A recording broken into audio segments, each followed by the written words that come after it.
Assalamualaikum warahmatullahi wabarakatuh. Perkenalkan, saya Arvina Maya Puspitasari dan NPM terakhir 121.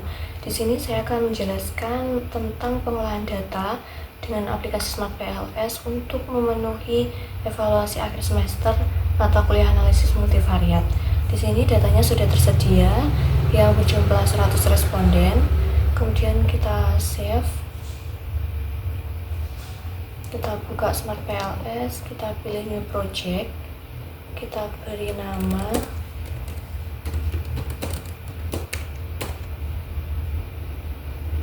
lalu pilih import data file. Kita masukkan data yang tadi. Di sini missingnya itu harus 0, kemudian scale-nya harus kita pastikan matriks semua. Kemudian kita pilih import.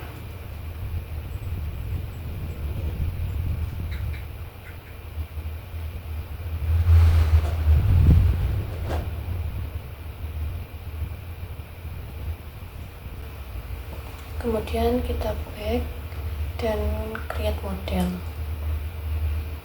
Kita pilih PLSM, modelnya kita beri nama Vina.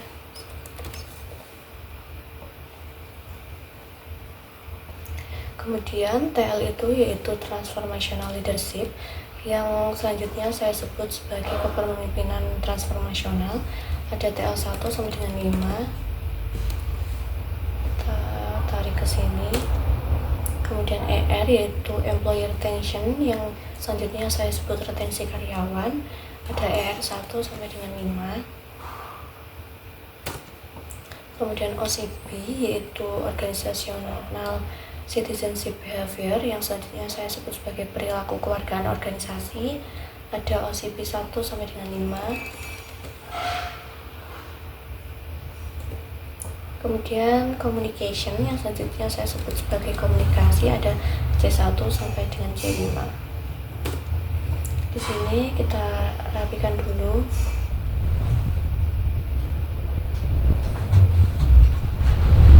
Lalu kita pilih connect. Ini ke sini.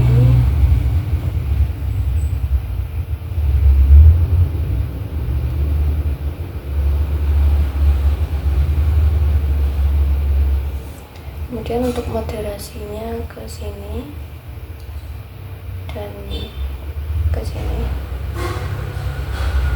Kemudian kita pilih calculate. Kita pilih PSM algorithm dan start calculation.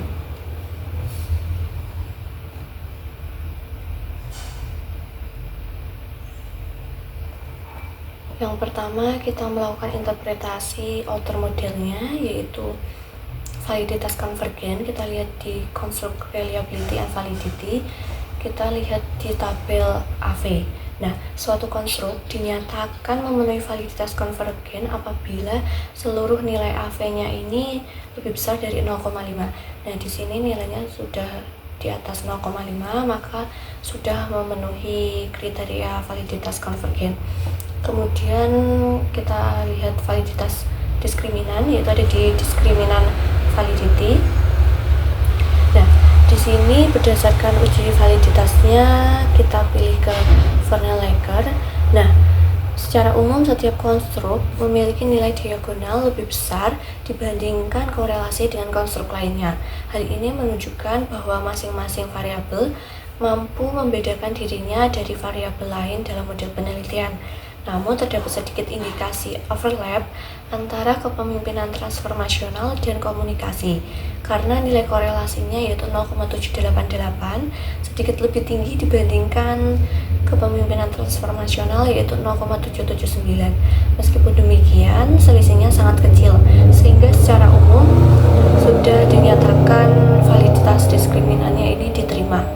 Kemudian kita lihat uji reliabilitasnya di construct reliability and validity di kolom Cronbach alpha dan juga composite reliability. Nah, suatu konstruk dinyatakan reliable apabila memiliki nilai lebih besar dari 0,7. Hasil pengujian menunjukkan bahwa seluruh variabel memiliki nilai Cronbach alpha dan juga composite reliability ini di atas 0,7. Dengan demikian, seluruh konstruknya dinyatakan reliable untuk digunakan dalam penelitian. Kemudian kita masuk ke interpretasi inner model. Kita lihat di bagian R-square. Nah, di sini nilai R-square-nya untuk retensi karyawan sebesar 0,391. Hal ini menunjukkan bahwa sebesar 39,1% variasi retensi karyawan dapat dijelaskan oleh kepemimpinan transformasional, perilaku keluargaan organisasi, komunikasi, serta efek moderasi dalam model penelitian. Sisanya sebesar 60,9% dijelaskan oleh faktor lain di luar model penelitian. Kemudian untuk R-square perilaku keluargaan organisasi yaitu 0,575, artinya sebesar 57,5%. Variasi perilaku keluargaan organisasi dapat dijelaskan oleh kepemimpinan transformasional, komunikasi, dan efek moderasi yang digunakan dalam penelitian. Sisanya sebesar 42,5% dijelaskan oleh variabel lain di luar penelitian. Kemudian kita lihat di effect size yaitu di F-square. Nah, di sini berdasarkan nilai F-square-nya, pengaruh kepemimpinan transformasional terhadap perilaku keluargaan organisasi memiliki nilai F-square sebesar 0,277 yang termasuk kategori sedang. Sementara itu, pengaruh kepemimpinan transformasional terhadap retensi karyawan 0,078 dan komunikasi terhadap perilaku keluargaan organisasi 0,060. Termasuk kategori kecil. Pengaruh komunikasi terhadap retensi karyawan 0,019, perilaku keluargaan organisasi terhadap retensi karyawan 0,03, moderasi komunikasi pada hubungan perilaku keluargaan organisasi dan retensi karyawan 0,010, serta moderasi komunikasi pada hubungan kepemimpinan transformasional dan perilaku keluargaan organisasi 0,022, termasuk kategori sangat kecil hingga kecil. Kemudian kita masuk ke uji hipotesis. Kita edit dulu, lalu calculate dan pilih bootstrapping.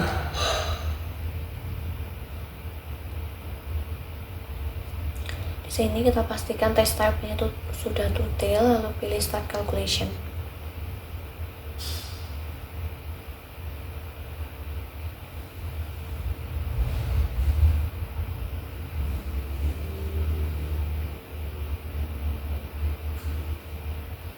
Kemudian kita pilih ke PET koefisien. Kita lihat di tabel T statistik dan P value. Nah, H1-nya itu nilai T statistik sebesar 4,805 dan P value-nya yaitu sebesar 0,000. Hasil ini menunjukkan bahwa kepemimpinan transformasional berpengaruh positif dan signifikan terhadap perilaku keluargaan organisasi, sehingga H1 diterima.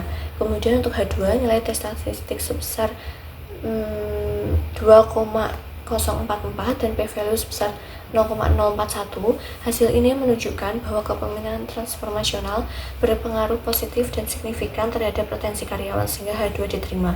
Kemudian H3 yaitu nilai T statistiknya sebesar 0,405 dan p-value-nya yaitu 0,686. Hasil ini menunjukkan bahwa perilaku keluargaan organisasi tidak berpengaruh signifikan terhadap retensi karyawan, sehingga H3 ditolak. Kemudian untuk H5, di sini nilai T statistiknya yaitu 1,245 dan p-value sebesar 0,213. Hasil ini menunjukkan bahwa komunikasi tidak terbukti memoderasi hubungan antara kepemimpinan transformasional dan perilaku keluargaan organisasi, sehingga H5 ditolak. Dan H6 yaitu nilai T statistik sebesar 0,788 dan p-value sebesar 0,431. Hasil ini menunjukkan bahwa komunikasi tidak terbukti memoderasi hubungan antara perilaku keluargaan organisasi dan retensi karyawan. Kemudian untuk pengaruh tidak langsungnya kita lihat di specific indirect effect. Kemudian hasilnya yaitu nilai T statistiknya sebesar 0,387 dan p-value-nya 0,699. Nah, karena T statistiknya lebih kecil dari 1,96 dan p-value lebih besar dari 0,05, maka perilaku keluargaan organisasi tidak mampu memediasi hubungan antara kepemimpinan transformasional dan retensi karyawan, sehingga H4 ditolak. Sekian dari saya, mohon maaf apabila ada salah kata maupun kekurangan. Wassalamualaikum warahmatullahi wabarakatuh.